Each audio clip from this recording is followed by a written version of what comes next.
और कैसे हैं आप लोग? उम्मीद करेंगे आप लोग एकदम बढ़िया होंगे, मस्त होंगे, स्वस्थ होंगे और अपनी परीक्षा की तैयारी एकदम मन लगा करके आप लोग। बच्चों नमस्कार, कैसे हैं आप लोग? उम्मीद करेंगे आप लोग एकदम बढ़िया होंगे, मस्त होंगे, स्वस्थ होंगे और अपनी परीक्षा की तैयारी एकदम मन लगा करके आप लोग कर रहे होंगे। तो सभी प्यारे बच्चों को गुड इवनिंग, कैसे आप लोग? एकदम बढ़िया। तो बाबू आज आप लोग के लिए एक धमाकेदार क्लास लेके आ रहे हैं। आज आप लोग के लिए एक धमाकेदार क्लास लेके आ चुके हैं बाबू। और आप लोग देख रहे होंगे कि ये आपका है मॉडल पेपर। आप लोग देख रहे होंगे कि आज आप लोग को मॉडल पेपर के जो सवाल होते हैं बाबू, जो आपके बोर्ड एग्जाम में पूछे जाते हैं, सेम टाइप के क्वेश्चन हम लेके आए हैं। और आज की क्लास को करने के बाद आपको यकीन हो जाएगा, जो बच्चे मैथ में बहुत कमजोर होंगे, जो बच्चे को मैथ को फोड़ना है या जो बच्चे को मैथ में 100 में 100 नंबर चाहिए, आज उनके लिए आज का क्लास जो है बहुत ही बेहतर क्लास है, बहुत ही शानदार क्लास होने वाला है बाबू। ठीक है, जिस प्रकार आपके बोर्ड एग्जाम में आपके पेपर आएंगे बाबू, उसी प्रकार आज का सीट हमने सेट करके लाया है। तो प्यारे बच्चे, आज का क्लास इतना शेयर होना चाहिए, इतना दूर दूर तक पहुंचना चाहिए, ताकि जो बच्चे मैथ से पीड़ित है, मैथ से डर रहे हैं, उनको लग रहा है कि हम मैथ के कारण फेल कर जाएंगे, हमें मैथ में अच्छा नंबर नहीं मिलेगा, हम क्या करें, कहां जाए, तो बाबू आज उसके पास यह क्लास पहुंचा दीजिए आप लोग। हमारा रिक्वेस्ट है आपसे कि इस क्लास को आप उन बच्चों तक पहुंचा दीजिए और उन बच्चों तक भी पहुंचाइए जो मैथ में तेज है और 100 में 100 नंबर लाना चाहते हैं। ठीक है, आप लोग सभी लोग से हम कहना यही चाहेंगे कि अगर आज का सेशन आपने पूरा कर लिया तो यकीन मानिए बाबू, मैथ में 100 में 100 नंबर लाना बहुत बड़ी बात नहीं होता है। रिवीजन करने की अब आपको जरूरत है बाबू। अगर आप अच्छा से अब रिवीजन करने लगेंगे, क्योंकि अब आपका सेंट्रल एग्जाम भी समाप्त हो गया। अब आपके बोर्ड एग्जाम में मात्र 2 महीना का समय बचा हुआ है, मात्र 2 महीना का समय बचा हुआ है बाबू। अब इस समय को आप अपने ऊपर लगा दीजिए। अब आपको रिवीजन करने की जरूरत है। बहुत सारे बच्चे कहेंगे कि सर हमसे तो मैथ बनता है, हम रूम में बैठते हैं तो सारा मैथ को बना देते हैं, लेकिन जब बाबू आपको 3 घंटा 15 मिनट का समय मिलेगा एग्जाम में, तो वहां पे समय बचाना बहुत मुश्किल हो जाता है। ठीक है, अगर आपका मैथ में स्पीड नहीं होगा तो फिर जाके बाबू आपसे क्वेश्चन छूट सकता है एग्जाम में, आपसे भी क्वेश्चन छूट सकता है। ऐसा नहीं है कि आपसे मैथ बनता है और आपके स्पीड बनाने का नहीं है, आप समय लेते हैं क्वेश्चन को बनाने में, तो बाबू वहां पर भी आपको दिक्कत का सामना करना पड़ जाएगा। आपके पास समय 3 घंटा 15 मिनट ही मिलेगा, उसी में आपको सारे क्वेश्चन को सॉल्व करना पड़ेगा। तो बाबू इसी को ध्यान में रखते हुए आज हम आपको मॉडल पेपर का क्लास कराने जा रहे हैं। और अब हम लोग पूरी जोश के साथ, पूरी ऊर्जा के साथ तैयार हो गए हैं और कल आप लोग के लिए एक संगम क्लास लेके आ रहे हैं, जिसमें हमारे प्रिंस सर आपको क्लास लेंगे। उसमें हमारे प्रिंस सर, हम और इरशाद सर और दीपक सर, इंग्लिश वाले सर, मतलब चारों टीचर मिलके कल के क्लास में हम लोग उपस्थित रहेंगे। और कल एक संगम क्लास के रूप में आप लोग के लिए एक क्लास लेके आ रहे हैं, जिसमें सभी सब्जेक्ट का आपको तैयारी कराया जाएगा। तो बाबू आप एकदम गांठ बांध लीजिए, अपना पुट्टी को बांध लीजिए। अब एग्जाम में नंबर अच्छा लाना है तो एकदम अब अपने आप को तैयार कर लीजिए कि अब कहीं पर घूमने नहीं जाना है सर जी, अब तो एकदम टारगेट गोल को पकड़ लेना है। और सर हाथ में हाथ हम लोग एकदम डालते हुए, हाथ पकड़ते हुए हम लोग चलेंगे। और फिर बाबू जब एग्जाम में बैठिएगा आप लोग, तो एक एक क्वेश्चन का आप लोग धुआं धुआं उड़ा लीजिएगा। तो सबसे पहले एक बार जल्दी से आप लोग क्लास को शेयर कर लीजिए। सबसे पहले बाबू एक बार जोरदार आप इस क्लास को शेयर करेंगे। और यहाँ पे जितने भी कमजोर बच्चे होंगे जो मैथ में कुछ नहीं जानते हैं, उनसे मैथ नहीं बनता है, आज उनसे भी मैथ बनेगा। 100 में 50 को ऑब्जेक्टिव बनाना रहता है बाबू, और 50 को ऑब्जेक्टिव ऐसा हम बाबू 100 में ऐसा ऑब्जेक्टिव हम उठा के लाए हैं कि आराम से सभी बच्चे बना सकते हैं। तो बाबू इस क्लास को एक बार जोरदार शेयर करेंगे आप लोग, और सभी बच्चे इस क्लास को लाइक भी कर देंगे, सभी बच्चे क्लास को लाइक भी कर देंगे। और कल 6 बजे से ही आप लोग का संगम क्लास है बाबू, सारे सब्जेक्ट का कल आप लोग का पुनः रिवीजन कराया जाएगा। तो कल के लिए भी आप लोग एकदम तैयार रहिएगा बाबू। जो बच्चे अभी तक क्रेश कोर्स के अंदर नहीं जुड़े हैं और नए बच्चे हैं जो पहले से टारगेट कोर्स से नहीं पढ़ते बाबू, अगर अभी आप लोग क्रेश कोर्स में जुड़ जाते हैं बाबू, तो आपकी तैयारी में 4 चांद लग जाएगा। अभी आपके पास 2 महीना का समय बचा हुआ है, 2 महीना का समय बचा हुआ है बाबू, तो 288 रुपया देकर आप इस क्रेश कोर्स के अंदर जुड़ जाइए और अपनी तैयारी को बाबू मजबूत कर लीजिए। क्योंकि यहाँ पे आपको लाइव क्लास मिलेगा, गेस्ट प्रश्न मिलेगा बाबू, क्लास का रिकॉर्ड वीडियो मिलेगा, मॉडल पेपर मिलेगा, पीडीएफ नोट्स आपको मिलेगा और पीवाईक्यू आपको प्रश्न मिलेगा। किसी भी प्रकार का अगर क्लास लेने में दिक्कत आती है तो आप इस नंबर पे इंक्वायरी कर सकते हैं। आगे बाबू बताते हैं आप लोग को, जो बच्चे टॉपर बैच में पहले से जुड़े हुए हैं, तो अभी आप लोग क्रेश कोर्स में नहीं जुड़े हैं बाबू, तो जल्दी से जुड़ जाइए। आप लोग के लिए 188 रुपया फीस रखा गया है बाबू, इतना रुपया देके आप इस क्लास में आप लोग जुड़ सकते हैं। ठीक है, समझ में आ गया? अब हम लोग क्लास को शुरुआत करें। जल्दी से एक बार सभी लोग क्लास को शेयर कर देंगे बाबू। जो बच्चा अभी तक शेयर नहीं किया है, कंजूसी नहीं करेगा, एकदम आज कंजूसी नहीं चलेगा बाबू। और एकदम हम आप लोग के लिए तैयार हो गए हैं। एक एक क्वेश्चन का धुआं धुआं धुआं धुआं धुआं उड़ा देना है। उड़ाएंगे ना आप लोग? एकदम एकदम एकदम बाबू अपना दिल बना के भेज दीजिए। तो एक बार हम देखना चाहते हैं कि कौन कौन बच्चा धुआं उड़ाएगा। जल्दी से एक बार अपना प्यारा सा दिल बना के भेजिए बाबू। आज क्लास गर्दा होना चाहिए और इस क्लास में आपको हम सब्जेक्टिव ऑब्जेक्टिव दोनों सवाल करवाएंगे बाबू। इस क्लास में आपको हम सब्जेक्टिव ऑब्जेक्टिव दोनों सवाल करवाएंगे। ठीक है ना? इस क्लास में आपको हम सब्जेक्टिव ऑब्जेक्टिव दोनों सवाल करवाएंगे बाबू। इसमें 2 नंबर वाला भी सवाल होगा और इसमें 5 नंबर वाला भी सवाल होगा बाबू। तो जल्दी से एक बार आप लोग जोरदार इस क्लास को शेयर कर लीजिए ताकि बाबू सभी बच्चे इस क्लास में आ जाए, क्योंकि आज ऑब्जेक्टिव के साथ साथ सब्जेक्टिव भी याद होने वाला है। ठीक ना? तो चलिए बाबू हम लोग स्टार्ट करते हैं और पहला क्वेश्चन को लाते हैं। पहला क्वेश्चन को आपके सामने लाते हैं और ये रहा आपके सामने पहला सवाल। ये रहा बाबू ऑब्जेक्टिव का पहला सवाल। पहले हम आपको ऑब्जेक्टिव कराएंगे। टोटल यहाँ पे 50 प्रश्न लिया गया बाबू, मात्र 50 प्रश्न लिया गया यहाँ पे। आज 1 घंटा से पहले इसको हम समाप्त करेंगे जल्दी से, क्योंकि हमको तो बताना पड़ेगा, आपको तो एग्जाम में बनाना है। तो बाबू जल्दी जल्दी इसका आंसर आप लोग फटाफट बताते चलिए। कहता है 2 संख्याओं का मौसा दिया गया 27 और लौसा 162 है बाबू। तो कहता है उनमें से एक संख्या 54 है, तो कहता है दूसरी संख्या ज्ञात कीजिए। बताइए बाबू इसका आंसर क्या होगा? आप लोग फटाफट आप लोग बताइए आंसर क्या होगा। ए बाबू सुनिएगा ध्यान से, कितने घंटे का क्लास होगा? जितना घंटा आपके एग्जाम में दिया जाएगा बाबू उतना घंटा का क्लास होगा। आपके एग्जाम में 3 घंटा 15 मिनट का समय दिया जाएगा, तो यहाँ पर भी आपको 3 घंटा 15 मिनट में ऑल क्वेश्चन को आज बना के चेक कर लेना है, ताकि आपको समझ में आ जाए कि 3 घंटा में आप पूरा क्वेश्चन बना पाते हैं कि नहीं बना पाते हैं। ये चीज आज आपको पता चल जाएगा बाबू। ठीक है, चलो अब बीच बीच में आप लोग जो नए बच्चे होंगे क्लास को शेयर करते रहेंगे। बाबू यहाँ पे दूसरी संख्या आपको निकालना है, तो बाबू दूसरी संख्या के लिए आपको हम बताए थे, क्या बताए थे? मौसा गुने लौसा बताए थे बाबू, बटा में पहली संख्या बताए थे बाबू। यहाँ पे मौसा कितना है? आपके सर 27 मौसा है, तो 27 गुने यहाँ पे लौसा 162 बाबू हो जाएगा और बटा में पहली संख्या कितना है बाबू? 54 है, यहाँ पे 54 हो जाएगा। अब इसको काटेंगे बाबू, तो 27 गुना 54 हो जाएगा यहाँ पे, और 2 से इसको काटेंगे 81 बार में कटेगा, तो हम लोग का यहाँ पे दूसरी संख्या क्या हो जाएगा? 81 हो जाएगा। मतलब डी नंबर ऑप्शन बिल्कुल राइट हो जाएगा। डी नंबर ऑप्शन बिल्कुल राइट हो जाएगा बाबू। डी नंबर ऑप्शन यहाँ पे बिल्कुल राइट हो जाएगा। आगे बढ़ते हैं हम लोग बाबू। अगला सवाल देखिए, कहता है संख्याएं इतना, कहता है संख्या बाबू 12, 15 और एवं कहता है 21 का मौसा क्या होगा? बताइए। और पोल संभव नहीं है यहाँ पे, अभी पोल संभव बाबू नहीं है। ठीक ना, पोल मत करवाइए रोनू, पोल करवाइएगा तो फिर दिक्कत हो जाएगा। ठीक ना, क्योंकि पोल करवाइएगा तो फिर क्लास लंबा हो जाएगा। मुझे 3 घंटा 15 मिनट में ही इस क्लास को समाप्त करना है बाबू। ठीक ना, तो जल्दी से आप लोग बताइए। 50 को ऑब्जेक्टिव है बाबू और 15 को आपका लघुत्तरीय प्रश्न है, 4 को त्रिगुत्तरीय प्रश्न है। इस सारे क्वेश्चन को आज हम आपको बताएंगे।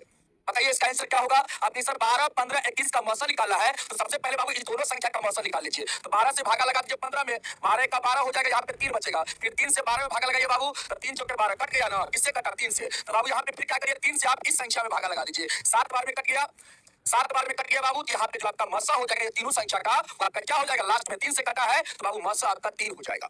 लास्ट में जिससे कटेगा वही बाबू मौसा हो जाएगा। लास्ट में यहाँ पे 3 से कटा है बाबू, ये संख्या आपका, ये वाला अंतिम संख्या था, ये दोनों का मौसा हम लोग निकाल लिया, तो 3 आया। फिर इस 3 से क्या करेंगे, ये लास्ट वाला संख्या में भागा लगाएंगे और बाबू यहाँ पे देखेंगे कि अगर कट गया तो यही मौसा हो गया, और नहीं कटा यानी अगर यहाँ पे शेष आ गया और उस शेष से अगर ये वाला संख्या कटता है तो वही आपका, यहाँ पे जो आपका शेष आएगा वो आपका मौसा हो जाएगा। मतलब लास्ट में जिससे कटेगा वही आपका मौसा हो जाएगा। तो 3 से कटा है लास्ट में बाबू, तो मौसा 3 हो जाएगा। अगला सवाल देखिए क्या है, कहता है किसी धनात्मक पूर्णांक q के लिए बाबू प्रत्येक धनात्मक विषम पूर्णांक का रूप होता है। बताइए इसको हमें बताना पड़ेगा।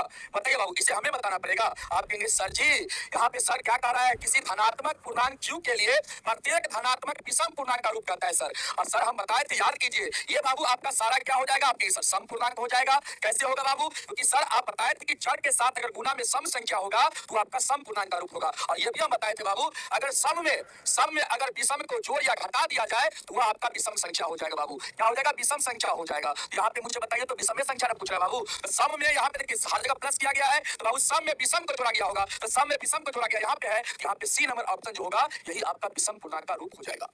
विषम पूर्णांक का रूप क्या हो जाएगा बाबू? सी नंबर ऑप्शन में जो है सम में विषम को जोड़िएगा तभी आपका विषम पूर्णांक का रूप होगा। क्या होगा बाबू? विषम पूर्णांक का रूप होगा। अब देखो ध्यान से, अगर सम में अगर बाबू सम को जोड़िएगा या घटाइएगा तो यहाँ पे आपका सम संख्या आएगा। क्या आएगा बाबू? सम संख्या आएगा। तो ये बाबू आपका सम संख्या है, ये आपका सम है, सम में सम को जोड़ा गया है, ये भी सम हो गया, सम में विषम को जोड़ा गया तो बाबू विषम हो जाएगा, और फिर सम में सम को जोड़ा गया तो ये आपका सम हो जाएगा। आपसे विषम पूर्णांक पूछा गया है तो आपका ऑप्शन नंबर सी बिल्कुल राइट हो जाएगा। ऑप्शन नंबर सी बिल्कुल राइट हो जाएगा। अगला सवाल बाबू देखिए क्या है, कहता है घात बहुपद के शून्य की संख्या कितनी होती है? बताइए बाबू इसका आंसर। इसका आंसर आप लोग बताइए कि दुघात बहुपद की शून्य की संख्या कितनी होती है? आप ऐसा दुघात बहुपद है तो शून्य की संख्या 2 होगा। आगे बढ़ते बाबू, कहता है निम्नलिखित में कौन बहुपद नहीं है बाबू? बताइए यहाँ पे निम्नलिखित में से कौन बहुपद नहीं है? आप कहेंगे सर ये तो बहुपद होगा, ये भी सर होगा, यहाँ पे सर 4 बटा के रूप में है, ये हमारा सर बहुपद नहीं होगा। ऑप्शन का सी हम लोग का सर बिल्कुल राइट हो जाएगा। ऑप्शन का सी बाबू यहाँ पे बिल्कुल आपका राइट हो जाएगा। अगला सवाल देखो बाबू क्या है, यहाँ पे कहता है यदि px बराबर qx गुने gx बाबू, px का घात 7 है, gx का घात कितना है? 3 है, तो कहता है px बटा gx का घात कितना होगा? बताओ इसका आंसर क्या होगा?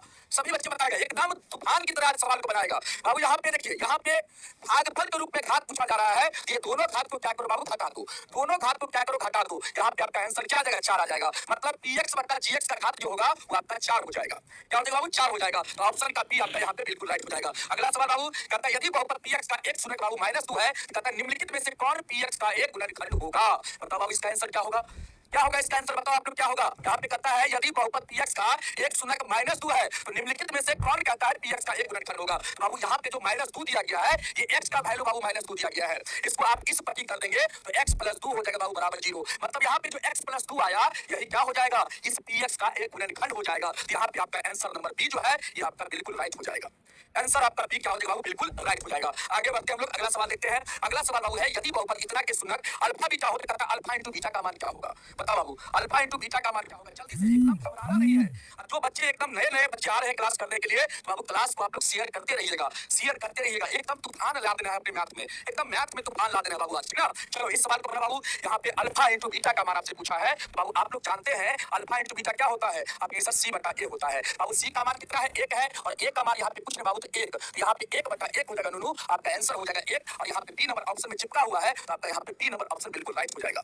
बी बाबू बिल्कुल राइट हो जाएगा। अगला सवाल देख नूनू क्या है, कहता है y अक्ष का समीकरण है, बताओ बाबू इसका आंसर क्या होगा? और इसी टाइप का एग्जाम में क्वेश्चन बनाना है आप लोग को, इसी टाइप का खोज के इसी टाइप का बनाना है बाबू, क्योंकि आपको 100 सवाल मिलेंगे और 100 सवाल में 50 को सवाल आपको बनाना है बाबू। तो हल्का हल्का आप क्यों नहीं बनाइएगा, ताकि आपका समय का बचत होगा बाबू। वहाँ पे ठीक है, एग्जाम में समय बचाना है, और बचाना है तो इसी टाइप का क्वेश्चन बनाना है। और बाबू y अक्ष का यहाँ पे कहता है, देखो यहाँ से y अक्ष का समीकरण कहता है, तो आपको बताए थे y अक्ष का समीकरण पूछेगा बाबू, तो आप याद रखना y अक्ष का समीकरण पूछेगा तो याद रखना, याद क्या रखना, x बराबर 0, x बराबर 0 बाबू। अगर x का अगर समीकरण पूछेगा तो y बराबर 0 याद रखना। अगर x अक्ष का समीकरण पूछेगा तो याद क्या रखना, y बराबर 0। बाबू यहाँ पे y अक्ष का समीकरण पूछ रहा है, तो x बराबर क्या हो जाएगा, यहाँ पे बताओ क्या हो जाएगा, आपके साथ 0 हो जाएगा, 0 हो जाएगा। ठीक है बाबू, चलो अगला सवाल देखो क्या है। 10वां नंबर कहता है दो घनों के आयतन का अनुपात 1:27 है, तो कहता है उनके कुल पृष्ठीय क्षेत्रफल का अनुपात क्या होगा बाबू? यहाँ पे कुल पृष्ठीय क्षेत्रफल है बाबू, कुल पृष्ठीय क्षेत्रफल का अनुपात क्या होगा? यहाँ पे क्षेत्रफल का अनुपात क्या होगा, ये आपसे पूछ रहा है। यहाँ पे कह रहा है कि क्षेत्रफलों का अनुपात क्या होगा, का अनुपात क्या होगा बाबू, अनुपात क्या होगा? थोड़ा सा क्वेश्चन गलत हो गया, अनुपात क्या होगा, क्या होगा, अनुपात क्या होगा? बताइए बाबू, यहाँ पे आपसे क्वेश्चन ये पूछा जा रहा है कि दो घन का आयतन का अनुपात दिया गया है कितना, तो आपके सर 1:27 दिया गया है। बाबू आपसे कह रहा है कि कुल पृष्ठीय क्षेत्रफल का अनुपात क्या होगा? ए नुनू सुनिएगा, कंसेप्ट आप लोग जानिएगा पहले। ए बाबू, ए नुनू, ए सुगा, आयतन का अनुपात कितना है, 1:27 है बाबू। सबसे पहले भुजा निकालेगा, यहाँ से भुजा का अनुपात निकालेगा, तो बाबू इसका क्यूब रूट कर दो, इसका क्यूब रूट कर दो बाबू, इसका क्यूब रूट करो, कितना बार बताए हैं, इसका क्यूब रूट 1 का 1 हो जाएगा, 27 का 3 बाबू। अब आपको यहाँ पे क्षेत्रफल का अनुपात निकाल लेना बाबू, क्षेत्रफल का क्या हो जाएगा, तो बाबू यहाँ पे क्या करेंगे, इस रेशियो का वर्ग कर देंगे आप लोग, और वर्ग कर देंगे बाबू, यहाँ पे आपका क्या हो जाएगा, 1 का स्क्वायर 1 हो जाएगा, 3 का स्क्वायर 9 हो जाएगा, तो 1:9 हो जाएगा। ऑप्शन का सी, ऑप्शन का सी होगा सही, ए नहीं होगा। ए आपका भुजा का अनुपात होगा। यहाँ पे कुल पृष्ठीय क्षेत्रफल का अनुपात निकालना है बाबू, तो सबसे पहले आयतन से भुजा निकाल लेना है, आयतन से भुजा, फिर भुजा से क्षेत्रफल, इस प्रकार आपको यहाँ पे बाबू बनाना है। समझ में आया? चलो क्लियर है कंसेप्ट, आगे बढ़ते बाबू। अगला कहता है एक गोला जिसकी त्रिज्या 2r है बाबू, तो उसका आयतन क्या होगा? बताओ रे बाबू, इसको हम ही को बताना पड़ेगा, इसको हम ही को बताना पड़ेगा बाबू। बुक आ जाएगा, बुक के लिए चिंता मत करिए बाबू। त्रिज्या का मान दिया गया 2r, आयतन पूछ रहा है गोला का। बाबू गोला का आयतन क्या होता है, 4/3 पाई r क्यों होता है सर जी? यहाँ पे 4/3 पाई, r का मान सर 2r है, तो 2r का हो जाएगा सर क्यूब। सर यहाँ से सोल्व कर देंगे हम लोग, तो क्या हो जाएगा सर, 2 का क्यूब 8 हो जाएगा, और r का क्यूब होगा r क्यूब हो जाएगा बाबू। अब मुझे बताइए सोल्व करके यहाँ से कितना होगा आपके सर, 8 जो के 32 हो जाएगा, 32 पाई r क्यूब हो जाएगा, बट्टा में सर 3 हो जाएगा। यही सर आयतन हो जाएगा। सर कहाँ पे है? ऑप्शन नंबर सर ए में है। ए आप लोग का बिल्कुल राइट हो जाएगा बाबू, ऑप्शन नंबर ए आपका बिल्कुल राइट हो जाएगा। आगे बढ़ते बाबू, 11 हो गया, 12 नंबर सवाल कहता है यहाँ पे यदि 6, 8, 9, x 13 का बाबू मान यहाँ पे 10 दिया गया, तो x का मान क्या होगा? जल्दी से आप लोग मुझे बताइए बाबू, यहाँ पे x का मान क्या होगा? जल्दी से बताइए x का मान यहाँ पे क्या होगा? सभी बच्चे बताएंगे, एकदम घबराना नहीं है। अभी भागोगे तो एग्जाम में चोरी करना पड़ेगा नूनू, कल ये बोल देते हैं। अभी रहोगे टिकोगे तो एग्जाम में चोरी का दशा नहीं होगा, किसी से भागना नहीं पड़ेगा। अभी सेंटर एग्जाम देके आए हो बाबू, अगर आप एग्जाम में चोरी किए हो तो बाबू सतर्क हो जाओ। फाइनल एग्जाम में आपको चोरी करने का मौका नहीं मिलेगा, समझ में आ रहा है ना? अभी से जितना मन से पढ़ लोगे, फाइनल एग्जाम में उतना अच्छा से क्वेश्चन बनाओगे, और बना के जब निकलोगे बाबू एग्जाम से, एकदम मछुआ, एकदम खुशी का ठिकाना नहीं रहेगा। मछुआ तुम लोग का नहीं हुआ होगा अभी, है ना? अभी मोच नहीं हुआ होगा बाबू। आ जाओ यहाँ पे, आ जाओ यहाँ पे सवाल को बना बाबू। यहाँ पे देखो क्या सवाल है, 6 है, 8 है, 9 है, x है, 13 है बाबू। इस सबको जोड़ लो बाबू, जोड़ोगे तो कितना होगा, 8 और 14, और 14 न कितना हो जाएगा बाबू, 14 न कितना आपके सर 23 हो जाएगा, 23 और 13 कितना बाबू, 36 हो जाएगा। और बाबू x को बगल में लिखो प्लस करके, अब बराबर में क्या क्या करना बाबू, माध्य में क्या करना है आपको, देखो सारा संख्या का योग जो होगा वो माध्य गुने क्या हो जाएगा बाबू, जितना संख्या होगा उससे गुना कर देंगे। देखो यहाँ पे योग जो होता है वो होता है माध्य गुने संख्या। योग क्या होता है बाबू, माध्य गुने संख्या होता है। माध्य गुने क्या होता है, संख्या होता है। तो बाबू यहाँ पे सभी संख्या को हम लोग जोड़ लेंगे, तो सभी संख्या को जोड़ के इतना आया बाबू, और माध्य में क्या करेंगे हम लोग, उस संख्या मतलब जितना संख्या होगा उससे गुना। बाबू 5 को संख्या तो 5 से गुना कर दीजिए।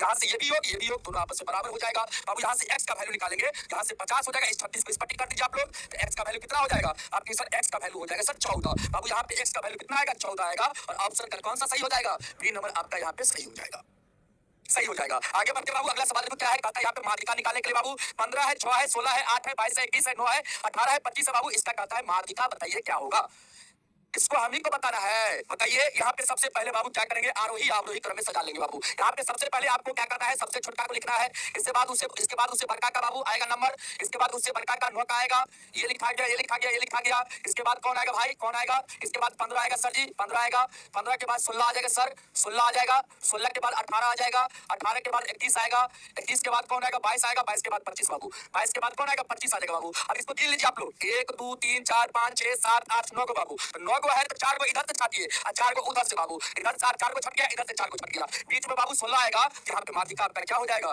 माध्यिका आपका 16 हो जाएगा। बताओ क्या एग्जाम में ऐसे सवाल को नहीं पूछ सकते हो आप लोग, बताओ इसका बहुलक निकाला है आप लोग को। यहाँ पे देखिए सबसे ज्यादा बार इस आंकड़ा के अंदर कौन आया बाबू, जल्दी से आप लोग मुझे देख के बताओ कि इस आंकड़ा के अंदर सबसे ज्यादा बार ऐसा कौन संख्या है जो सबसे ज्यादा बार आया है। अब 25 हमको दिख रहा है सबसे ज्यादा बार आया है, तो यहाँ पे बहुलक आपका क्या हो जाएगा बाबू, यहाँ पे बहुलक आपका 25 हो जाएगा, 25 हो जाएगा यहाँ पे बहुलक। अगला सवाल देखा जाए बाबू, अगला सवाल क्या है, यहाँ पे कहता है बाबू आंकड़ा दिया गया, ये आंकड़ा दिया गया है, इसका आपको निकालना है बाबू, क्या परिसर निकालना है, क्या निकालना है, परिसर निकालना मतलब रेंज निकालना है आपको, रेंज बाबू यहाँ पे आपको इसका निकालना है। बताओ रेंज कितना होगा, तो बाबू रेंज के लिए आपको पता होना चाहिए फॉर्मूला, उच्चतम मान माइनस क्या होता है बाबू, उच्चतम मान माइनस होता है न्यूनतम मान, न्यूनतम मान होता है बाबू, क्या होता है, न्यूनतम मान होता है बाबू। यहाँ पे उच्चतम मान कौन सा है, आप देखिए यहाँ पे सबसे जो बड़का वैल्यू होगा बाबू वही आपका उच्चतम मान होगा, 32 यहाँ पे सबसे बड़ा वैल्यू है, और सबसे छोटा वैल्यू जो होगा वो आपका न्यूनतम मान हो जाएगा। सबसे छोटा वैल्यू 6 है बाबू, 32 में से 6 घटाइएगा, यहाँ पे 26 आएगा, 26 ही आपका क्या हो जाएगा, परिसर हो जाएगा बाबू, क्या हो जाएगा, परिसर हो जाएगा, समझ में आया, यहाँ पे आपका परिसर जो होगा वो आपका 26 हो जाएगा। अगला सवाल बाबू कहता है वर्ग अंतराल इतना का वर्ग चिन्ह बताइए क्या होगा,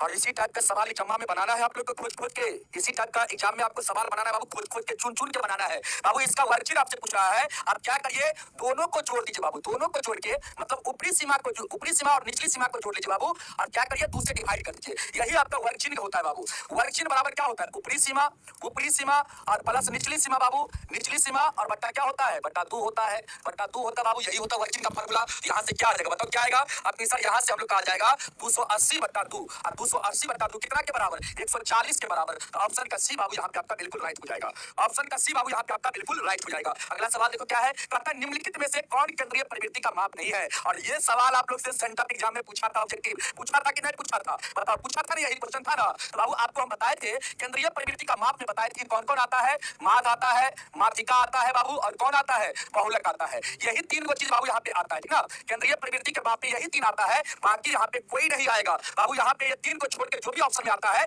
वही आपका क्या हो जाएगा, केंद्रीय प्रवृत्ति का माप यहाँ पे नहीं होगा, नहीं होगा, तो बाबू ऑप्शन का डी यहाँ पे बिल्कुल राइट हो जाएगा। अगला सवाल कहता है कि एक किस मान के लिए द्विघात समीकरण इतना के बाबू मूल समान है, और आपको हम बताए थे जब मूल समान होता है बाबू तो डी का मान क्या हो जाता है, 0 के बराबर हो जाता है, डी का मान 0 के बराबर हो जाता है। अच्छा बाबू डी का मान आपका 0 के बराबर हो गया तो आप यहाँ पे लिखेंगे बी स्क्वायर माइनस 4ac का मान सर 0 के बराबर होगा। सर यहाँ से हम लोग क्या करेंगे, बी का मान सर लेंगे 3 के लेंगे, बी का मान इसका स्क्वायर हो जाएगा, यहाँ से सर ए का मान 9 ले लेंगे, और सर सी का मान कितना लेंगे सर 4 ले लेंगे, यहाँ से 4 ले लेंगे बराबर 0। सर यहाँ से हो जाएगा 3 का स्क्वायर करेंगे तो 9 हो जाएगा, और के का स्क्वायर करेंगे तो सर के स्क्वायर हो जाएगा, और यहाँ से कितना हो जाएगा, यहाँ से 16 नंबर बाबू 144 हो जाएगा, 144 बराबर 0। अब इसको इस पट्टी करेंगे तो 9 के स्क्वायर बराबर हो जाएगा 144, तो के स्क्वायर बराबर कितना हो जाएगा 144/9 बाबू, काटेंगे आप लोग 16 बार में कटेगा, तो बाबू के का मान क्या आएगा, के स्क्वायर बराबर 16 बाबू, तो के का मान ये स्क्वायर इधर जाएगा तो प्लस माइनस रूट अंडर हो जाएगा 16 बाबू, यहाँ से प्लस माइनस क्या हो जाएगा आपके सर 4 हो जाएगा, 4 हो जाएगा सर 4 हो जाएगा, ऑप्शन का सर बी नंबर बिल्कुल राइट हो जाएगा, बी नंबर बाबू बिल्कुल राइट हो जाएगा। अगला सवाल देख लो क्या है, इस सवाल को बनाओ, क्या है सवाल, देखो इस सवाल को आप लोग बनाने का प्रयास करो बाबू जल्दी से। कहता है द्विघात समीकरण इतना का कहता है मूल होंगे, एकदम पैसेंस के साथ पढ़िए बाबू, 19 सवाल हो चुका है पैसेंस के साथ बाबू, मूल निकालना है इसका, आप कुछ मत करिए। यहाँ पे क्या है वाई स्क्वायर के गुना में क्या बाबू 1 और चटपट क्या है माइनस का 18। बाबू क्या करेंगे आप लोग माइनस 18 से 1 का गुना कर लेंगे, यहाँ पे जो वैल्यू रहेगा उससे गुना, यहाँ से माइनस 18 आएगा।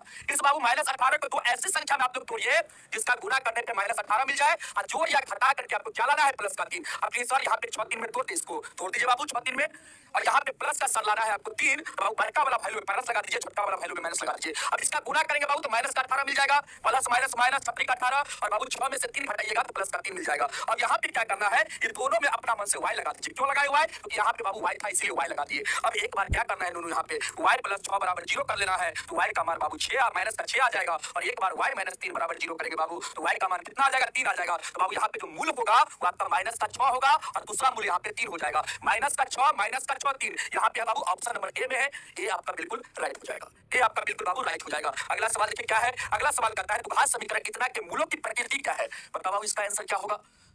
मूलों की प्रकृति आपसे पूछा है बाबू, मूलों की प्रकृति आप लोग जानते हैं ना, मूलों की प्रकृति क्या होता है। उसके लिए बाबू आपको डी का मान पहले निकालना पड़ेगा, और डी बराबर क्या होता है बी स्क्वायर माइनस 4ac होता है। बाबू बी का मान यहाँ से ले लो, पुट करो, यहाँ से कितना बाबू एक्स का कोएफिशिएंट कुछ बाबू 1, और यहाँ पे प्लस के साथ है बाबू, यहाँ पे प्लस का 1 आप लिखेंगे और इसका स्क्वायर कर देंगे बाबू, यहाँ पे हो जाएगा -4 और गुना में 1 का मान, यहाँ पे कुछ बाबू 1 रखेंगे, और सी का मान यहाँ से कितना बाबू प्लस का 5, तो बाबू यहाँ से आपका हो जाएगा 1 माइनस का 5 चौके 20 बाबू, यहाँ से आपका माइनस का 19 आएगा। अच्छा बाबू डी का मान निगेटिव में हो जाता है, या आप कह सकते हैं डी का मान जब सर 0 से छोटा हो जाता है तो इस कंडीशन में सर क्या हो जाता है, मूल अवास्तविक हो जाता है सर, मतलब काल्पनिक हो जाता है। सी नंबर ऑप्शन यहाँ पे सर बिल्कुल राइट होगा, ऑप्शन का सी नंबर यहाँ पे बाबू बिल्कुल आपका राइट होगा, सी नंबर यहाँ पे बिल्कुल राइट होगा। ये कैसे होगा बाबू, यहाँ पे डी का मान माइनस में आया है, और माइनस में जब डी का मान आया है 0 से छोटा हो जाएगा, और जब 0 से छोटा होगा डी का मान बाबू तो आपका यहाँ पे मूल कैसा हो जाएगा, तो मूल बाबू आपका काल्पनिक होगा। मूल कैसा होगा, काल्पनिक होगा। काल्पनिक कहने का मतलब अवास्तविक, काल्पनिक कहने का मतलब कैसा, अवास्तविक होगा,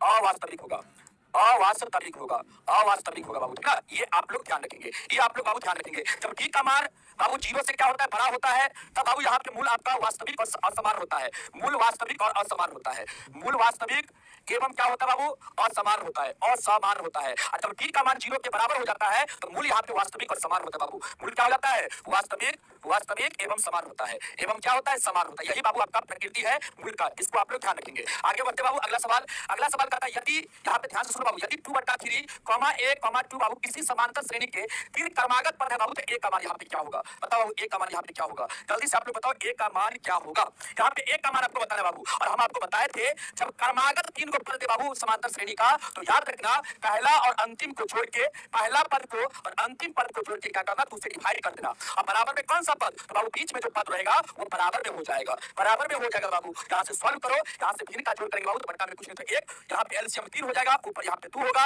1 3 3 3 दूना 6 हो जाएगा, बट्टा 2 बराबर बाबू क्या a। अब यहाँ से बाबू क्या करेंगे 6 2 8 और 3 दूना का 6, यहाँ पे a बराबर आपका हो जाएगा 8 बट्टा कितना, ये बाबू इसमें गुना हो जाएगा तो 3 दूना का 6 हो जाएगा, काटेंगे 2 से 2 4 2 3 6, a का मान 4/3 हो जाएगा, a का मान कितना हो 4/3 हो जाएगा। बी नंबर ऑप्शन आपका बिल्कुल राइट होगा, बी नंबर ऑप्शन यहाँ पे बिल्कुल राइट होगा, बी नंबर ऑप्शन, ए नहीं बी ना यहाँ पे राइट होगा, ये बोल रहे हैं आप लोग बी ना राइट होगा रे बाबू, 4/3 ना, तू लोग गड़बड़ा देगा हमारा मामला, सेट नहीं होने देगा तू, हम ठीक ना, मामला सेट नहीं होने देगा। कहता बाबू बिंदु इतना और इतना को मिलाने वाली रेखाखंड के मध्य बिंदु का कहता है निर्देशांक क्या होगा, मध्य बिंदु का निर्देशांक पूछ रहा है आपसे, मध्य बिंदु का निर्देशांक पूछ रहा है बाबू, बताओ मध्य बिंदु का निर्देशांक क्या होगा, जल्दी से बताओ मध्य बिंदु का निर्देशांक क्या होगा। 20 नंबर फिर से बाबू देख लिया जाएगा। बाबू यहाँ पे क्या करना है, मध्य बिंदु का निर्देशांक पूछ रहा है तो फॉर्मूला होता है x1 + x2/2 बाबू, y1 + y2/2।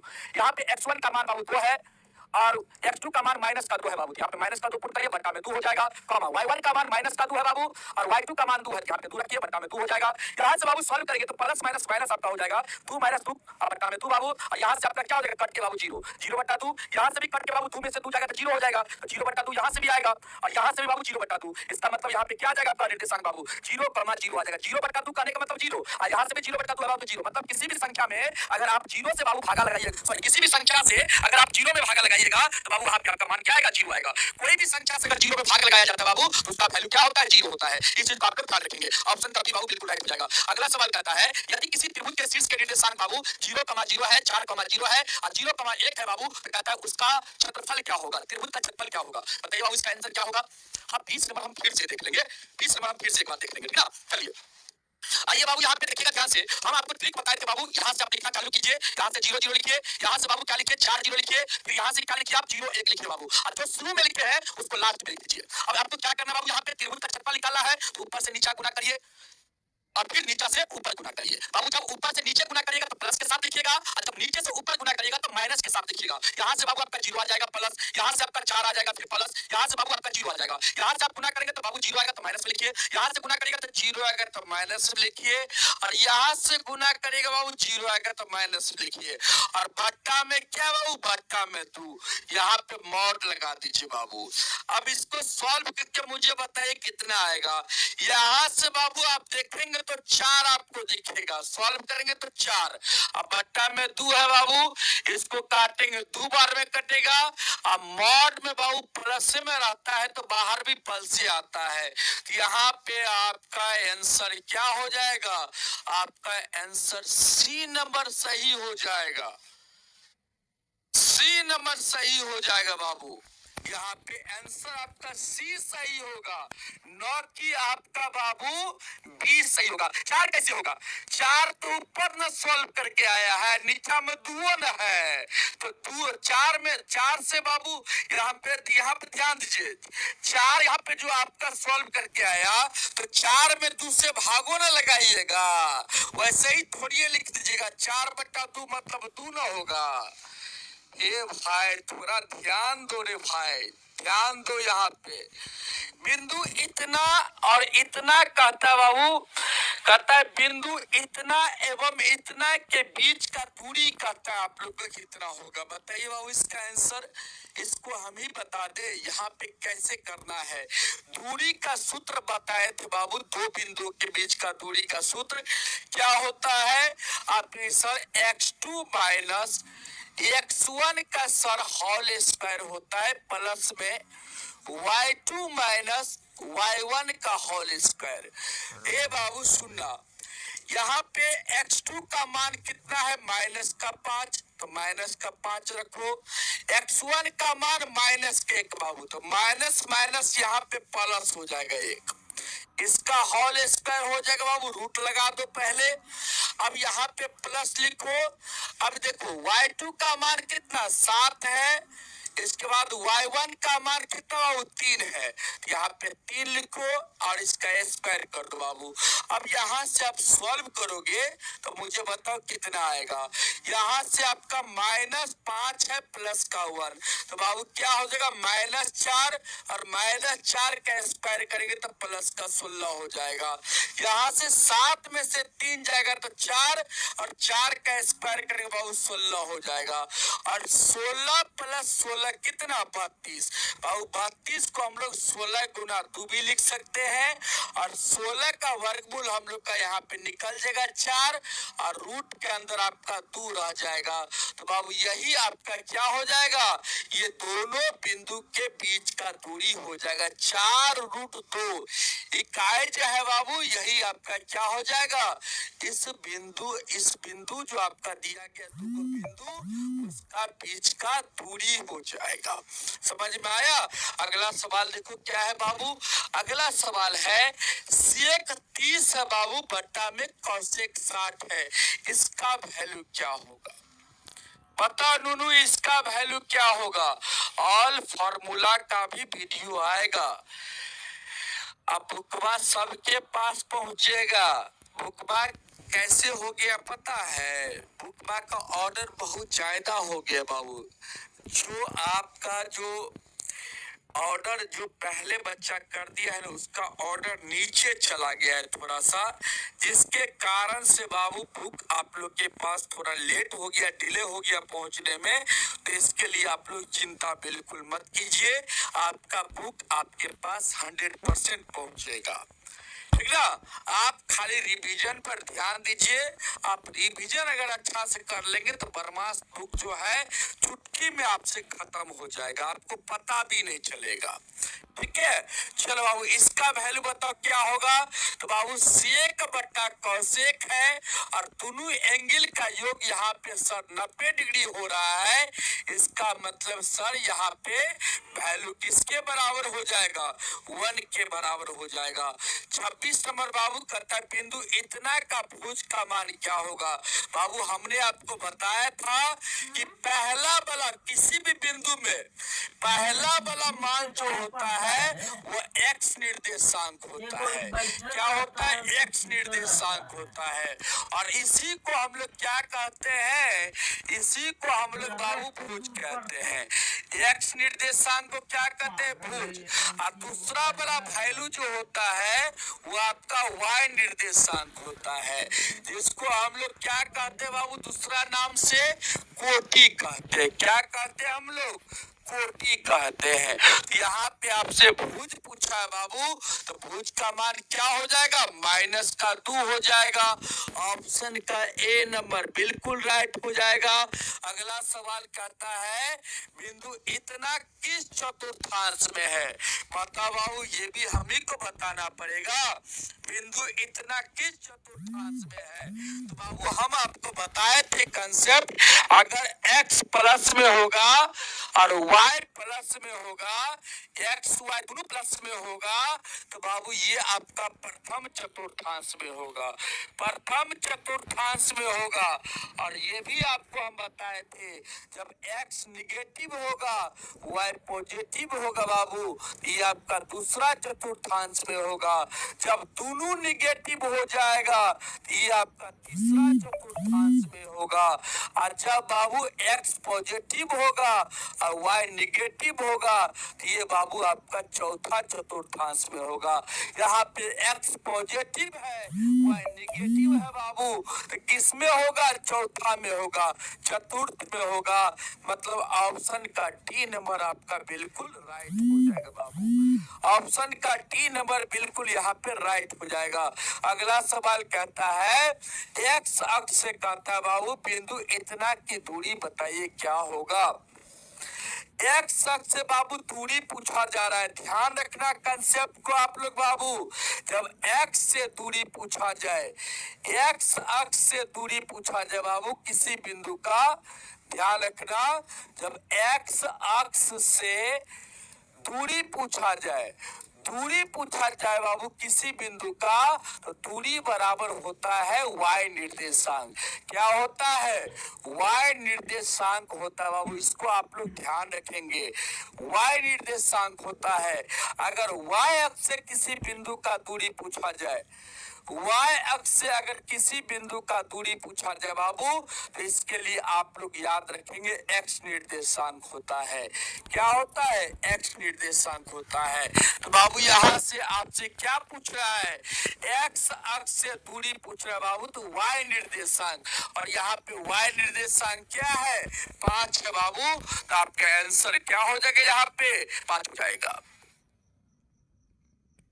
अगर x से दूरी पूछा जाए, x अक्ष से किसी भी बिंदु का दूरी पूछा जाए बाबू, तो y निर्देशांक आप याद रखेंगे।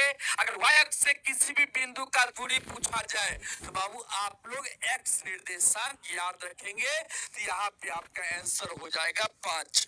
आगे बढ़ते बाबू 29 नंबर सवाल कहता है मूल बिंदु से कहता है बाबू मूल बिंदु से बिंदु इतना की दूरी आपसे कहता है क्या होगा बताओ। यहाँ पे बिंदु का निर्देशांक x कमा हुआ है बाबू। मूल बिंदु से अगर कोई भी बिंदु का दूरी पूछा जाए बाबू, तो उसके लिए फॉर्मूला होता है root under X square plus का वाई स्क्वायर। और बाबू यहाँ पे x का मान x से है, y का मान y है, तो आपका आंसर क्या हो जाएगा? इतना ही हो जाएगा। और ये आपका बी नंबर ऑप्शन में है, तो बी नंबर आपका यहाँ पे बिल्कुल राइट हो जाएगा। बी नंबर बाबू यहाँ पे आपका बिल्कुल राइट हो जाएगा। अगला सवाल देखो क्या है, कहता है यदि बहुपद इतना के सुनक अल्फा बीटा गामा हो, तो कहता है alpha beta plus beta gamma plus gamma alpha का मान क्या होगा बाबू बताओ। इसका आंसर क्या होगा? आप लोग अभी जाना मत, अभी आप लोग घबराना नहीं, अभी आप लोग ऑब्जेक्टिव को देख के घबरा रहे हैं बाबू। अभी जाइएगा तो क्या करिएगा बताइए? 1 घंटा आपका समय हो गया है और कहाँ जाने के लिए आप लोग मार कर रहे हैं मुझे बताइए। आए कहाँ जाने के लिए आप लोग मार कर रहे हैं? मार नहीं कीजिए जाने के लिए, एग्जाम में गर्दा मचाने के लिए बाबू पढ़िए, ठीक ना। एग्जाम में आप लोग हलचल मचाने के लिए पढ़िए। जब तक पढ़िएगा नहीं तब तक बाबू आप लोग का रिजल्ट शानदार आप लोग का नहीं आएगा। एग्जाम में हम चाहते हैं कि आपका चार चांद लग जाए। बगल वाला पड़ोसी अगर देख ले आपका रिजल्ट तो बाबू देख के चकाचौंध हो जाए, उसका दिमाग क्या हो जाए, हिल जाए। इस प्रकार अपना पढ़ाई को जारी रखिए, ठीक ना। इस प्रकार आप लोग पढ़िए मन लगा के। बाबू यहाँ पे alpha beta plus beta gamma plus gamma alpha का फार्मूला क्या होता है? आपके सर ये फार्मूला होता है सी बटा ए होता है। सर यहाँ पे सी का जो मान होगा वो सर माइनस का, ये जो बाबू सी होता है ये आपका एक्स का गुणांक होता है। ये बाबू एक्स का क्या होता है, गुणांक होता है। सी का मान होता है एक्स का गुणांक बाबू, और ए जो होता है वो एक्स क्यू का गुणांक होता है। एक्स क्यू का गुणांक होता है। यहाँ पे बाबू आपका सी का गुणांक क्या है, माइनस का 3 है, और बाबू एक्स क्यू का गुणांक कितना है, 6 है। यहाँ पे यहाँ से आपका आंसर हो जाएगा -1/2। -1/2 सी नंबर ऑप्शन में है, तो सी बाबू यहाँ पे आपका बिल्कुल राइट हो जाएगा। सी नंबर ऑप्शन यहाँ पे आपका बिल्कुल राइट हो जाएगा। आराम से पढ़िए ना, अभी कहाँ जाना, 2 महीना एग्जाम आपको, आपके लिए 2 महीना बचा हुआ एग्जाम के लिए बाबू, और 2 महीना में हलचल मचा दीजिए पढ़ के। 2 महीना के बाद जहां घूमने के लिए जाना होगा वहां घूमने के लिए जाइएगा, ठीक है, ठीक है बाबू। चलिए हाँ, सॉन्ग सुनाइए। अच्छा पहले इसको ऑब्जेक्टिव को समाप्त कीजिए फिर सॉन्ग सुनाते बाबू। ऑब्जेक्टिव को समाप्त कीजिए फिर सॉन्ग सुनाएंगे बाबू। 10 मिनट में समाप्त हो जाना चाहिए। कहता है निम्नलिखित में से कहता है कौन एक द्विघात बहुपद है बाबू जिसके शून्यक -2 और 6 है। यहाँ पे देखिए बाबू, अल्फा का मान दिया गया है क्या, -2, बीटा का मान दिया गया 6 बाबू। अल्फा प्लस बीटा आप निकालिएगा तो -2 + 6 करिएगा बाबू, यहाँ से 4 आ जाएगा। और अल्फा इंटू बीटा निकालिएगा बाबू, यहाँ से -2 × 6 करिएगा तो -12 बाबू, यहाँ से आपका -12 आएगा। यहाँ से बाबू आपका द्विघात बहुपद पूछा जा रहा है तो फार्मूला क्या होता है, x² - alpha plus beta into x plus में अल्फा इंटू बीटा होता बाबू। यहाँ पे x² होगा बाबू, इसका वैल्यू कितना है, 4 आया है, यहाँ पे 4x हो जाएगा। और बाबू इसका वैल्यू आपका आया है कितना, -12, तो प्लस माइनस यहाँ पे माइनस हो जाएगा बाबू, यहाँ पे 12 आ जाएगा। आपका आंसर हो जाएगा x² - का 4x और -12 बाबू, ऑप्शन ए में है। ए आपका बिल्कुल राइट हो जाएगा। ये आपका बिल्कुल राइट हो जाएगा। थोड़ा सा फास्ट करते बाबू, समय हम लोग के पास कम है इसीलिए। 2 कहता है बाबू, दो रैखिक समीकरणों के लेखा चित्र यदि समांतर रेखा हो तो हलों की संख्या क्या होगा।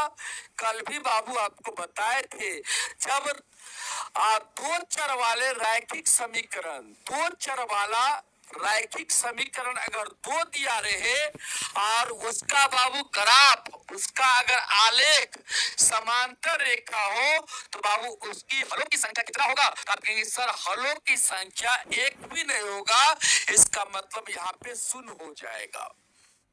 ऑप्शन का ए बाबू बिल्कुल राइट हो जाएगा। यहाँ पे ऑप्शन का ए यहाँ पे बिल्कुल राइट हो जाएगा। ऑप्शन का ए यहाँ पे बाबू आपका बिल्कुल राइट हो जाएगा। अगला सवाल कहता है असंभव घटना की प्रायिकता होती है बाबू, बताइए यहाँ पे क्या होगा, असंभव घटना की प्रायिकता क्या होती है। तो आप सर असंभव घटना की प्रायिकता 0 होती है, हमने आपको बताया था बाबू। और संभव घटना की प्रायिकता क्या होता है, तो संभव घटना की प्रायिकता बाबू 1 होता है। का प्रैक्टा जो होता है वो आपका 1 होता है, इसको आप लोग याद रखेंगे। क्या होता है बाबू? 1 होता है, इसको आप लोग ध्यान रखेंगे। आगे का सवाल क्या कहता है, यदि किसी खेल को जीतने की प्रैक्टा 0.4 है बाबू, तो हारने की प्रैक्टा क्या होगा? हमने आपको पिछले क्लास में ही बताया था बाबू, यहाँ पे जीतना 1 है और हारना है बाबू, ये एक दूसरा का पूरक होता है। अगर एक का वैल्यू दिया रहे, दूसरा का पूछे, तो आप क्या करिएगा, एक में से इस वैल्यू को यहाँ पे घटा दीजिए बाबू, यहाँ पे घटा दीजिए। यहाँ से आपका क्या आ जाएगा, 0.6 आ जाएगा बाबू। यही आपका क्या हो जाएगा, हारने की प्रैक्टा हो जाएगा। और ऑप्शन सी में है तो सी आपका बिल्कुल राइट हो जाएगा।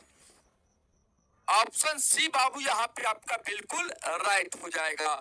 आगे बढ़ते बाबू, अगला सवाल कहता है, अंत स्पर्श करने वाली दो वृत्तों की कितनी उभयनिष्ठ स्पर्श रेखा होती है? हम ये सवाल क्या नहीं करवाए थे आप लोग को? अंत स्पर्श मतलब बाबू यहाँ पे दुगो वृत्त है और दोनों वृत्त एक दूसरे को अंत इस प्रकार स्पर्श करती है। तो मुझे बताइए यहाँ पे उभयनिष्ठ स्पर्श रेखा की संख्या कितना होगा? तो आप कहेंगे सर एक को होगा। कितना होगा? एक को होगा। और ऑप्शन ए आपका है यहाँ पे बाबू एक, यहाँ पे ऑप्शन ए आपका बिल्कुल राइट हो जाएगा। समझ में आया? अगला सवाल देखिए बाबू, 35 हो गया। 36 नंबर कहता है, यदि किसी अर्धगोला का त्रिज्या r हो तो उसका संपूर्ण पृष्ठीय क्षेत्रफल कितना होगा? जल्दी से बताओ, किसी अर्धगोला का यहाँ पे त्रिज्या दिया गया r, तो संपूर्ण पृष्ठीय क्षेत्रफल कितना होगा? तो बाबू यहाँ पे संपूर्ण पृष्ठीय क्षेत्रफल के लिए फॉर्मूला होता है क्या अर्धगोला का? 3πr² होता है। और त्रिज्या का मान r है बाबू, तो आपका आंसर इतना ही हो जाएगा। देखिए किस ऑप्शन में है, तीसरा नंबर ऑप्शन में है, सी नंबर ऑप्शन में है, तो सी आपका यहाँ पे बिल्कुल राइट हो जाएगा। चलिए आगे बढ़ते बाबू, अगला सवाल कहता है, cos 90 - थीटा किसके बराबर होगा? बताओ इसका आंसर क्या होगा? जल्दी से बता बाबू, इसका आंसर क्या होगा? तो आप कहेंगे सर हम लोग जानते हैं कि cos 90 - थीटा है, मतलब cos का पूरक फार्मूला जो होता है वो साइन होता है। और यहाँ पे थीटा है तो यहाँ पर भी सर थीटा होगा, मतलब आंसर हो जाएगा बी नंबर ऑप्शन। अगला बढ़ते बाबू, अगला सवाल कहता है, अगला सवाल आपसे कहता है कि निम्नलिखित में से किसका मान √2 के बराबर है? बताइए बाबू, निम्नलिखित में से किसका मान √2 के बराबर है? तो आप लोग जानते हैं बाबू, यहाँ पे देखिएगा ध्यान से, tan 60 का मान होता है √3, cos 45 का मान 1/√2, sin 30 का मान 1/2 बाबू, और cosec 45 का मान √2 होता है बाबू। आपसे कहता है √2 किसका मान है? तो आप कहेंगे सर cos 45 का मान है। ऑप्शन नंबर डी बिल्कुल राइट हो जाएगा। ऑप्शन नंबर डी बाबू बिल्कुल राइट हो जाएगा। अगला सवाल कहता है, tan थीटा का मान 12/5 है बाबू, तो sin थीटा का मान क्या होगा? tan थीटा का मान क्या है? tan थीटा का मान 12/5 है, तो sin थीटा का मान क्या होगा? तो बाबू यहाँ पे देखो, tan बराबर दिया गया है 12/5, tan का फार्मूला होता है P/B बाबू। यहाँ से h का मान निकाल लो, h के लिए लगाओ बाबू √अंडर p² प्लस का b², p का मान 12, b का मान 5 बाबू। यहाँ पे क्या हो जाएगा, 12 का स्क्वायर मतलब 144, और बाबू 5 का स्क्वायर करेंगे तो 25 हो जाएगा। 144 25 कितना, 169 बाबू। यहाँ से आपका 13 आ जाएगा, और 13h का मान आ गया। sin थीटा का मान निकाला है तो P/H होता है। P का मान बाबू 12 है, H का मान कितना निकला है 13। आपका आंसर हो जाएगा 12/13। ऑप्शन बी में है बाबू, तो ठोक दो ऑप्शन बी। ऑप्शन बी को एकदम ठोक दो, एकदम हिला देना है, एकदम एग्जाम में क्वेश्चन को फूट फूट के बनाना है। कहता है भाग एल्गोरिदम ए बराबर बी क्यू प्लस आर है बाबू। ए का मान 37 है, बी का मान 4 है, आर का मान 1 है, तो क्यू का मान क्या होगा? ए बाबू यहाँ पे फार्मूला है ए बराबर बी क्यू प्लस आर है। यहाँ पे आपको क्यू का मान निकालना है। ए का मान कितना है बाबू? 37, यहाँ पे 37 रखो। बी का मान बाबू कितना है? 4 है, तो 4। क्यू का मान निकालना है, आर का मान 1 बाबू।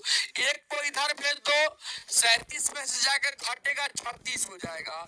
यहाँ पे 4 क्यू, तो क्यू का मान कितना हो जाएगा? 36/4 हो जाएगा। 4 9 36 बाबू। क्यू का मान यहाँ से कितना आएगा? बताओ कितना आएगा? आपके सर क्यू का मान यहाँ से 9 आ जाएगा। कितना आ जाएगा? 9 आ जाएगा। ऑप्शन का सर ए नंबर बिल्कुल राइट हो जाएगा। ऑप्शन का ए नंबर बाबू बिल्कुल आपका राइट हो जाएगा। अगला सवाल 41 नंबर कहता है 156 के अभाज्य गुणनखंड में 2 का घातांक क्या होगा बाबू? बताओ। 156 को तोड़ो इस प्रकार से, मचोड़ दो इस प्रकार से। 2 से लगा बाबू, 2 7 14, 2 8 16, यहाँ पे 2 से फिर लगाओ, 2 3 6, 2 9 18, फिर बाबू 3 से लगाओ, 13 3 39। 2 कितना बार आया? 2 बार आया सर, मतलब 2 का घातांक कितना होगा? 2 के पावर 2 हो जाएगा। मतलब सर 2 का घातांक यहाँ पे 2 हो जाएगा। कितना होगा बाबू? 2 हो जाएगा। आगे बढ़ते हम लोग। अगला सवाल कहता है निम्नलिखित में कौन परिमेय संख्या है? बताओ बाबू, निम्नलिखित में से आपको यहाँ पे परिमेय संख्या बताना है। बताओ बाबू यहाँ पे कौन सा परिमेय संख्या होगा? आपकी सर ये परिमेय है, ये अपरिमेय है, दोनों का योगफल तो अपरिमेय होता है, हम लोग जानते हैं सर। अपरिमेय होता है। यहाँ पे देखा जाए सर ये परिमेय है सर, इसका पूरी वर्गमूल निकल जाएगा 10 सर। तो 10 + 10 यहाँ पे हो जाएगा सर, यहाँ पे 20 हो गया, और इसको p बटा q के रूप में हम लोग लिख सकते हैं सर 20/1। तो ये हमारा हो जाएगा परिमेय। ये क्या हो जाएगा सर? हम लोग का परिमेय हो जाएगा। और यहाँ पे सर हम लोग का बी नंबर ऑप्शन ही क्या हो जाएगा? बिल्कुल राइट हो जाएगा। आगे बाबू यहाँ पे आप लोग चेक मत करिएगा, चेक नहीं करिएगा। आगे आपको चेक बिल्कुल नहीं करना है, क्योंकि एक सवाल का एक के ऑप्शन सही होता है। आगे बढ़ते बाबू कहता है निम्नलिखित में से किसका दशमलव प्रसार यहाँ पे शांत है? बताओ बाबू किसका शांत है? आप कहेंगे सर ये तो सर अपरिमेय संख्या हो गया, ये तो सर p बट्टा q के रूप में एबे करेगा। यहाँ पे देखा जाए तो यहाँ पे सर ये क्या होगा? सर यहाँ पे 11 8 88 होगा। यहाँ पे सर 11 आ गया तो ये तो नहीं होगा। यहाँ पे सर 3 गुने 7 गुने 10 सर लिखेंगे, इस प्रकार लिखेंगे सर 3 7 आ गया तो ये भी सर नहीं होगा। यहाँ पे बाबू देखा जाए यहाँ पे आप 5 दिया 15, और यहाँ पे 5 दिया 15, 1 5 दूना 10 0 बाबू। यहाँ से 3/320। अब 320 को तोड़िएगा तो इसमें 2 5 के अलावा कोई गुणनखंड नहीं होगा बाबू। और हम आपको ट्रिक बताए थे, शांत अशांत को पकड़ने के लिए हम आपको ट्रिक बताए थे बाबू, कि अगर कोई भी परिमेय संख्या का हर का अभाज्य गुणनखंड अगर 2 5 के अलावा अगर उसमें कोई अभाज्य गुणनखंड नहीं है, इसका मतलब वह जो आपका परिमेय संख्या होगा वही आपका शांत हो जाएगा। उसके अलावा अगर कोई अभाज्य गुणनखंड दिख जाए तो वो आपका अशांत हो जाएगा बाबू। तो यहाँ पे आपका शांत कौन हो जाएगा? ए नंबर ऑप्शन हो जाएगा। आगे बढ़ते बाबू कहते हैं निम्नलिखित में से कौन युग्म जो है सअभाज्य है बाबू? सअभाज्य आपको बताना है। हमने आपको बताया था कि वैसी दो संख्या जिसका एचसीएफ 1 होता है उसको हम लोग सहभाज्य कहते हैं। तो बाबू क्या 1435 का एचसीएफ 1 होगा? आप कहेंगे सर नहीं होगा। एचसीएफ 1 कहने का मतलब दोनों संख्या एक से ही कटना चाहिए। तो बाबू ये तो 7 से कट रहा है दोनों, तो इसका एचसीएफ नहीं होगा। ये बाबू इसका एचसीएफ आपका 1 हो जाएगा। 18 और 25 का एचसीएफ निकालिएगा बाबू 1 हो जाएगा, मतलब यहाँ पे जो आपका सहभाज्य होगा वो 18-25 हो जाएगा। इसका भी बाबू आपका एचसीएफ 13 होगा और इसका एचसीएफ देख लीजिए आपका 21 हो जाएगा, निकाल के आप चेक कर लीजिएगा। इसका एचसीएफ आपका बाबू 21 हो जाएगा। इसका आपका 13 इसका होगा, इसका 13, इसका एचसीएफ क्या होगा बाबू? इसका एचसीएफ आपका हो जाएगा 21 और इसका एचसीएफ आप निकालिएगा तो बाबू 7 हो जाएगा। इसका एचसीएफ क्या होगा बाबू? 7 हो जाएगा और इसका एचसीएफ जब निकालिएगा तो एचसीएफ इसका 1 आएगा। क्या आएगा बाबू? 1 आएगा। तो हमने आपको बताया था कि दो संख्या का अगर एचसीएफ 1 होता है तो उसे हम लोग क्या कहते हैं? उसे हम लोग बाबू सहभाज्य कहते हैं। यहाँ पे ऑप्शन नंबर आपका बी सही हो जाएगा। निम्नलिखित में से कहता है कौन यौगिक संख्या? बाबू यौगिक कहने का मतलब भाज्य संख्या।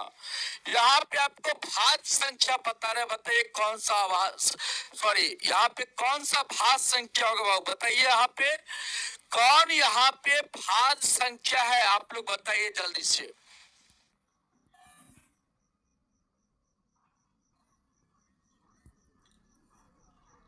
यहाँ पे कौन भाज्य संख्या है? कौन भाज्य संख्या बाबू बताइए। आप कहेंगे सर 11 अभाज्य संख्या है, 11 अभाज्य संख्या है। 21 बाबू यहाँ पे आपका भाज्य संख्या होगा, क्योंकि यह 1 से भी कटेगा, 21 से भी कटेगा बाबू, और साथ ही साथ ये आपका 7 से भी कट जाएगा, 3 से भी कट जाएगा।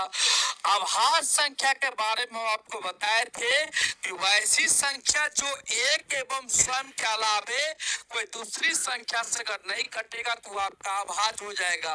और भाज्य संख्या के बारे में हमने आपको बताया था कि एक और स्वयं के अलावे अगर कोई दूसरी संख्या से करता है तो उसको हम लोग क्या कहेंगे बाबू? भाज्य संख्या, मतलब यौगिक संख्या कहेंगे।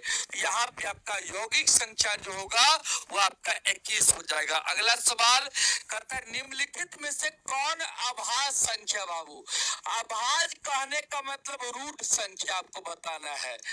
अभाज्य को रूट संख्या बाबू बोला जाता है। बताइए रूट संख्या यहाँ पे कौन सा होगा?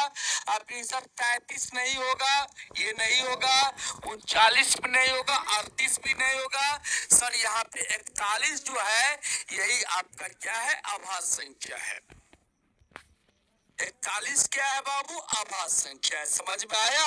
आगे बढ़ते बाबू, अगला सवाल देखो क्या है। 47 नंबर कहता है युगपत रैखिक समीकरणों के निकाय बाबू a1x प्लस b1y बराबर c1, a2x प्लस b2y बराबर c2 के कहता है अनगिनत हल प्राप्त होते हैं यदि यहाँ पे कौन सा कंडीशन होगा? बता बाबू, आपको हम बताए थे जब बाबू हल अनगिनत होगा तो इस कंडीशन में हो जाता है a1 बटा a2 बराबर b1 बटा b2 बराबर क्या हो जाता है बाबू? c1 बटा c2। अब देखिए ये किस ऑप्शन में है, कौन सा ऑप्शन में है? आपके सर डी नंबर ऑप्शन में है, तो डी यहाँ पे हम लोग का क्या हो जाएगा? बिल्कुल सर राइट हो जाएगा। अगला सवाल बाबू 47 हो गया। 48 नंबर कहता है एक समबाहु त्रिभुज का क्षेत्रफल बाबू दिया गया है 4√3 सेंटीमीटर स्क्वायर, तो कहता है इसका परिमिति क्या होगा? ए बाबू सुनिएगा, समबाहु त्रिभुज का क्षेत्रफल होता है √3/4 गुना में भुजा स्क्वायर। बाबू इसका क्षेत्रफल कितना दिया गया, 4√3 दिया गया है। बाबू √3 से √3 कटेगा आपका, यहाँ पे भुजा स्क्वायर होगा बाबू, तो भुजा स्क्वायर बराबर आपका क्या हो जाएगा, 4 चौके 16 हो जाएगा। तो यहाँ से भुजा का मान क्या आएगा आपकी सर, भुजा का मान आ जाएगा यहाँ पे ±√16। बाबू यहाँ पे भुजा है तो प्लस में वैल्यू आप 4 लीजिएगा, माइनस में नहीं लेना है, ठीक ना। साइड कभी भी निगेटिव नहीं होता है। और परिमिति निकाला इसका, तो परिमिति क्या होता है, 3 गुने भुजा होता बाबू। समबाहु त्रिभुज का परिमिति कितना होता है, 3 गुने भुजा। और भुजा की लंबाई 4 आया है तो परिमिति कितना हो जाएगा, 4 तिया 12 हो जाएगा। और ऑप्शन बी में है, बी आपका बिल्कुल राइट हो जाएगा। ऑप्शन बी बाबू आपका बिल्कुल राइट हो जाएगा। समझ में आया, ऑप्शन बी आपका यहाँ पे बिल्कुल राइट हो जाएगा। अगला सवाल देखो बाबू क्या है, कहता है 12 सेंटीमीटर त्रिज्या वाले अर्धवृत्त का कुल परिमिति होगी। बताओ बाबू इस सवाल का आंसर क्या होगा, इस सवाल का आंसर क्या होगा, कहता है 12 सेंटीमीटर त्रिज्या वाले अर्धवृत्त की कुल परिमिति होगी बाबू। बताओ जल्दी से आप लोग इसका आंसर देने का प्रयास करेंगे बाबू। अर्धवृत्त का जो परिमिति होता है बाबू, वो होता क्या है आपके sir, r into pi plus 2 होता है। r इंटू पाई प्लस क्या होता है बाबू, 2 होता है बाबू। r का मान यहाँ पे क्या है, 12 है, यहाँ पे 12 रख दो और पाई प्लस 2। बाबू आपका आंसर जो है इसी रूप में दिया गया है, आप देख लीजिए कहाँ पे है बाबू, 12 इंटू पाई प्लस 2 कहाँ पे है आपके सर, पाई प्लस 2 इंटू 12 यहाँ पे है सर, बी नंबर ऑप्शन में है सर। तो बी हम लोग का क्या हो जाएगा, यहाँ पे राइट हो जाएगा। बी को बाबू ध्यान से देखो, गौर से आप लोग बी को गौर से देखो, बी को गौर से देखो बाबू, बी पाई प्लस 2 इंटू 12 है, यही ना आपका हो जाएगा अर्धवृत्त का कुल परिमिति, नहीं होगा। अगला सवाल देखो क्या है बाबू, अंतिम सवाल ये है आपका, और इस सवाल का आंसर बताने का प्रयास करेंगे बाबू। इसके बाद सब्जेक्टिव सवाल चालू होगा, और सब्जेक्टिव में ही आप लोग को दिक्कत हो रहा है। अब से बाबू आप लोग का सब्जेक्टिव सवाल का भी निदान होने लगेगा, ठीक ना। अब से आप लोग का सब्जेक्टिव सवाल का भी हम निदान करेंगे, ठीक है बाबू। तो आप लोग को बिल्कुल घबराना नहीं है, अब से आप लोग का सब्जेक्टिव सवाल का भी गर्दा उड़ेगा। कहता है बाबू दो वृत्तों के क्षेत्रफल का अनुपात इतना है तो उनकी परिधि का अनुपात क्या होगा। बताओ बाबू क्या होगा, बाबू क्षेत्रफल का अनुपात दिया गया है 9:4 दिया गया है। आपसे परिधि का अनुपात पूछता है बाबू, परिधि का पूछे चाहे त्रिज्या का पूछे चाहे व्यास का पूछे बाबू, बात क्या होता है, बराबर होता है। बात क्या होता है, बराबर होता है। तो बाबू त्रिज्या का पूछे चाहे परिधि का पूछे, यहाँ पे कुछ भी अनुपात पूछेगा तो क्या करेंगे हम लोग, इसका वर्गमूल निकाल देंगे बाबू। क्या निकाल देंगे हम लोग, वर्गमूल बाबू निकाल देंगे। इसका वर्गमूल निकालेंगे तो यहाँ से 3 हो जाएगा, यहाँ से बाबू 2 हो जाएगा। आपका यहाँ पे आंसर हो जाएगा परिधि का अनुपात कितना, 3:2 हो जाएगा। अगर त्रिज्या का पूछता तो त्रिज्या का भी इतना ही अनुपात होता बाबू। यहाँ पे ऑप्शन नंबर ए आपका बिल्कुल राइट हो जाएगा।